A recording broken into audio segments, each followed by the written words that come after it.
We're Kim and Al. Last year, we made some pretty big changes. We retired, sold our house in the city, and moved north to an old farm homestead at the end of its life. Our plan is to build an off-grid home ourselves. This year, with our solar and septic systems completed, as well as basic four-season shelter, we're ready to take on the challenge of building our forever home. We're excited to share our experience as we continue to create this new life on the North River.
More of a mix this time. It's not just cedar, so you have to go through it all.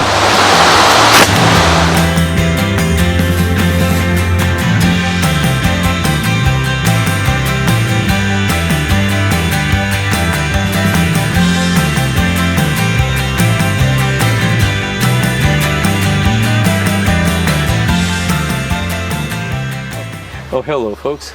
Welcome to our humble little garden. So I guess it was about a week or so ago, our neighbor Lincoln came by and asked if I would like some seedlings, some cucumber and tomato seedlings. He just had a surplus and already planted his garden. So he dropped those off, and you can see here, these are our cucumbers, 1, 2, 3, 4, 5, 6, 7, 8. These are the tomato plants, they're cherry tomatoes. I'll put stakes and let them climb up once they get a little bigger. And this, oddly enough, is leaf lettuce that we found growing along the side of the house and in the corduroy path on the side. I couldn't tell you where they come from other than life finds a way. So we got some lettuce. And then over yonder here, this is all lamb's quarter. So anybody that knows lamb's quarter, it's a weed essentially, but it's very edible. It's a edible mixed green. You basically pick the tops off, because those are the tender leaves that you can then use in a mixed green salad kind of thing. You can use dandelion leaves to go with that. Really young ones, plantain. There's been doing some reading. There's a few things that grow naturally on the property that we could eat. But I figured I'd start with these because they're just about impossible to kill. We transplanted them, and now what I'm hoping that'll do is as these flower and shoot out their seeds, I'll break up some more of the earth around the bed, and it'll just take naturally. So they'll, you can't kill them anywhere where you have disturbed earth. Like we found all of these were, for the most part, on the field bed. So they just come up naturally in June. So we just moved them to this area to kind of control where they grow. And this is kind of part of our herb garden. But it's a small start. We can't really focus too much time on gardening, but it fell in our lap and pretty excited about it. I'm a farmer.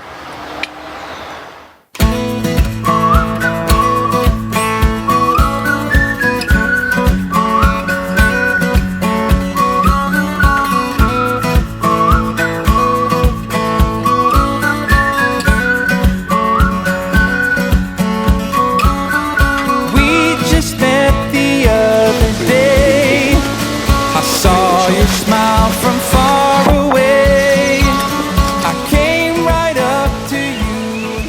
So now we are completely restocked, and I know we've said that before, but we actually are restocked now. We definitely have enough to finish the front and back of the roof and the shelves inside and the door.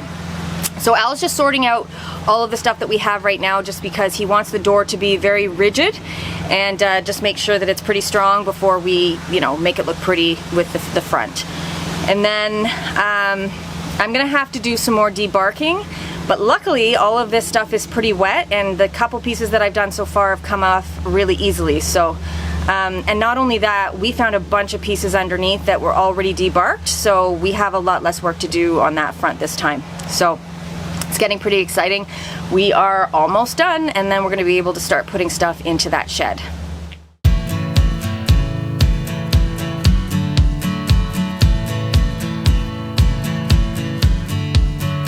Everything's fine. Wouldn't expect any more from this. The situation's in line with every story that I heard of the burning bliss, and I wait, trying to appreciate, and I wait, trying to evaluate.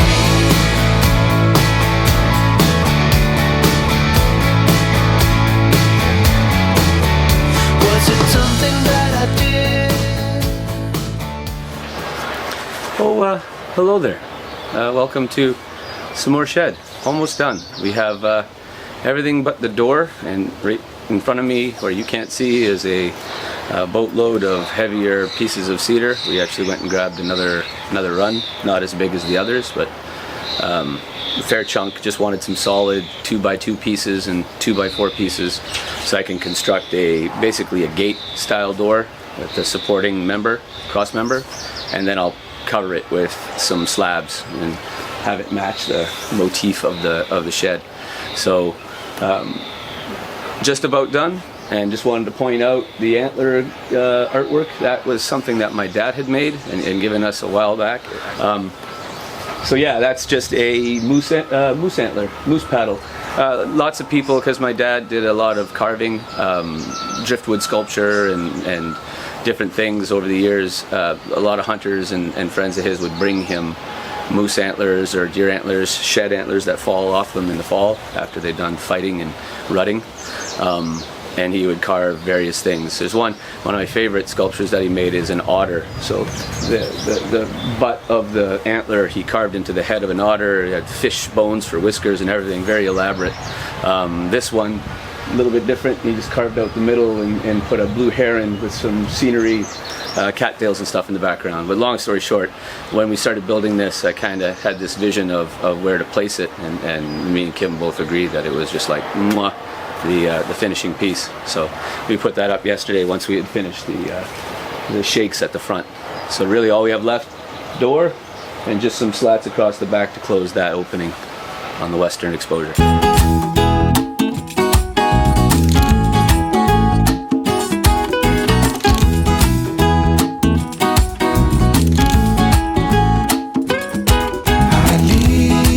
What's left of last night behind, and I need to get some peace of mind.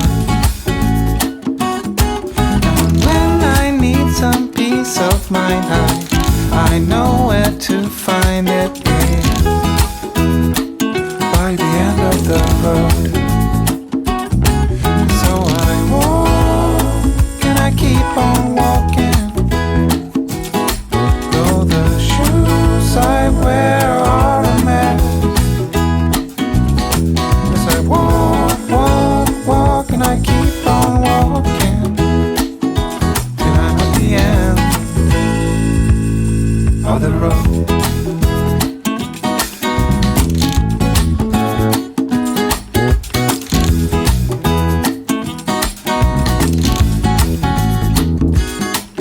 I walk until my feet are hurting, and I need to keep on going further, 'cause I can't keep my mind off things I'd be better off to leave behind. Gotta be careful not to get stuck. That's all. So now that we've got everything organized and we have a good idea of what wood we have now, we've decided to arrange basically all of the wet wood at the back, and then we're going to have 2 rows of dry wood at the front, because we actually have quite a bit of dry wood. So we've stocked up inside and we have that all good to go, and we've just arranged it so that we can still fill in the second row of wet wood once we actually cut it down, and then continue with the dry wood in front. The other thing that we're going to do is we're going to build a box for kindling. We have a ton of cedar left over after all of the stuff that we've been doing, just little ends and stuff, so it'll be really good to start fires this winter, and we can keep it out here so that it keeps on drying.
Hey Kim, you got a mosquito about to get you.